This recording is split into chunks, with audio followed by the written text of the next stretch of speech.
میں نے جب پاکستان میں ٹریول کیا ہوا ہے نا، مجھے کبھی ایسا نہیں لگا کہ عورت کو عزت اور آزادی نہیں مل رہا وہاں پہ.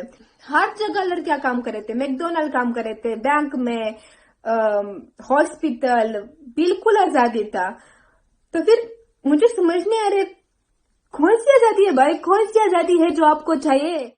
ننگا پھرنے کی آزادی چاہیے، یورپی بننا ہے، لبرل، ماڈرن، واہ جی واہ. آپ شاید بول رہے کہ آپ ایک اسلامک کنٹری سے ہو، بلکہ آپ کو اندازہ نہیں ہے، آپ کو اندازہ نہیں کہ آپ کتنے قسمت والے ہو کہ آپ ایک اسلامک کنٹری میں پیدا ہو گئی ہو. کاش میں اسلامک ملک میں پیدا ہوتی، کاش. دیکھیے آپ اس لیے قسمت والے ہیں کیونکہ آپ کو سب کچھ بچپن سے سکھائی جاتا ہے، اسلام کے بارے میں سب کچھ آپ کو بچپن سے پتا ہے. ہمیں تو نہیں پتا نا، ہم تو ابھی سب کچھ سیکھ جاتے ہیں.